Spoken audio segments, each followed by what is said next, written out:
In this and the next lesson, we're going to elaborate on the process of socialization. Bear in mind that a lot more takes place via this process than just you and I learning our culture. We're also developing a sense of who we are, what sociologists refer to as selfhood or self-awareness. Focus on page 12 of your third study guide, and there is backup information in the third chapter of the textbook. And if you'll notice with respect to number 9, get an idea of exactly what is meant by self-awareness or selfhood. When you and I start addressing ourselves using the term I or me, either one of those personal pronouns, that illustrates the fact that we've developed a sense of self-awareness.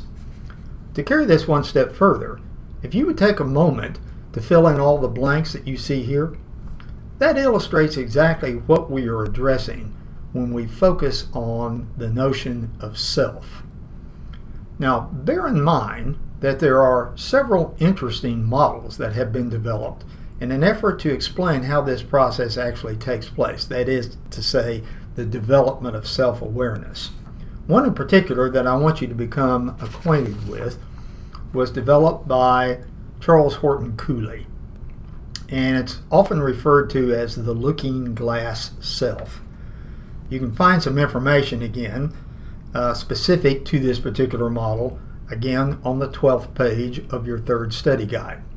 Notice that initially, during roughly the first year or so of our lives, Cooley argued that we slowly but surely become aware of the fact that we are not somehow biologically attached or physically attached to our parents. We're not an extra limb, for example, but we have a separate existence. Shortly thereafter, we begin to take on a view of ourselves by observing how other people treat and regard us. Literally, he made the argument that we use them as sort of a mirror. Now, this will highlight in part how the process works. We literally look into the eyes of other people and we try to imagine how we appear to them. And then we somehow judge that appearance. And then finally, that judgment, how does it make us feel about ourselves? What kind of self-concept do we have once we evaluate that perceived appearance? You might also think of it in this context. Now, certainly I think a lot of you would recognize that as we age, we become much more discriminatory with respect to whom we're going to employ as a looking glass. I suspect that there are people in your life right now that you would readily say, I really don't give a damn what they think about me. They're jerks anyway. Yet, I'm assuming that most of you are still in situations where you may very well employ, as I do, the looking glass. For example, let's suppose you come into class, final exam has been scheduled, and the instructor comes walking in. Let's say it's me, and this is a face-to-face class, and you notice I'm not carrying any exams. I just have a small notepad.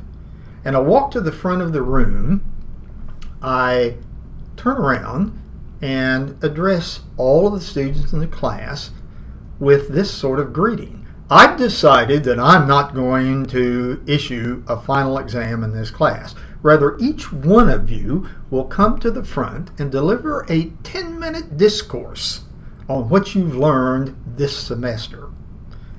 Well, you sit there a bit stunned, you pick your jaw up off the floor, and you come to the front of the room and you begin your presentation. And you're feeling pretty good But then you notice I'm seated at the back of the classroom and I'm doing one of two things. I'm going to remove my glasses just to emphasize it. For example, I could be doing this. I could be doing this. I could be doing this. And some of you might identify with it.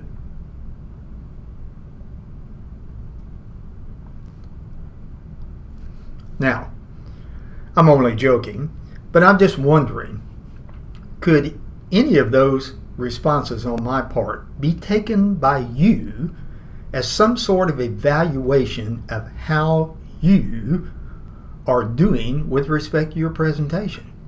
Is it possible you might say, look at, he's glaring at me.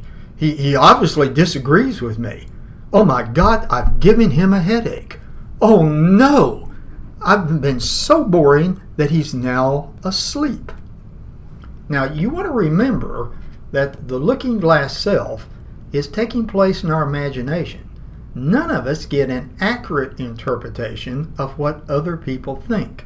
So we imagine how we appear, then we try to think up or try to, in our mind, imagine how do these people judge this appearance?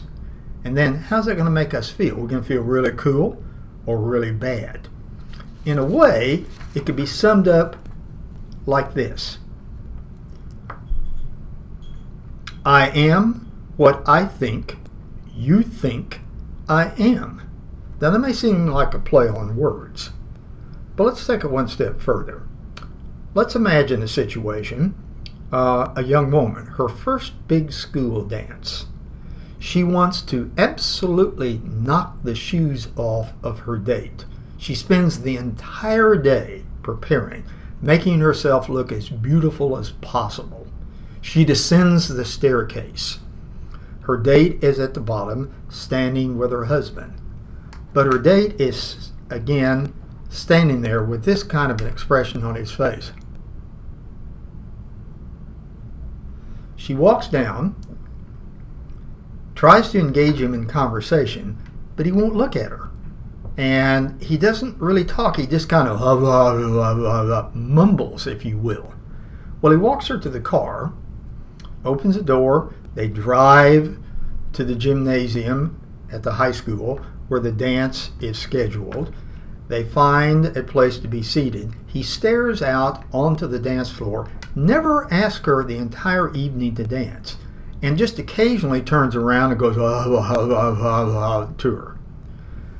When the dance is over, he takes her home, walks her to the door, attempts to kiss her goodnight, leans forward, misses, trips over his own feet, falls, rolls down the stairs off the front porch into the front yard, picks himself up, kind of halfway brushes himself off, and walks back to the car mumbling.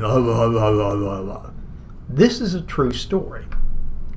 You know who the guy was? Well, the guy was me. Okay. About 15 years ago, I ran into the woman that was the center of this story. Needless to say, we never had another date. And we began talking. I ran into her in my hometown of all places. And she said to me, "Do you remember the dance?" Well, I got red from head to toe. And I told her at that point, it's time for me, and I regret that I was such a fool and so immature I haven't done it earlier. I'm terribly sorry for the way that I behaved that night. When you came down the staircase, the first thought that ran through my mind was this: why in the world would she want to go out, as beautiful as she is, with a nerd like me? I felt totally inadequate. I was completely in awe of you. I couldn't even talk. And this look of relief kind of came over her face. And she said, "I really appreciate you telling me that, because for years I've considered myself to be ugly." Am I illustrating my point? I am what I think you think I am. We never get an accurate rendering. All of this occurs within the context of our imagination. but we do take into account what we think other people think of us.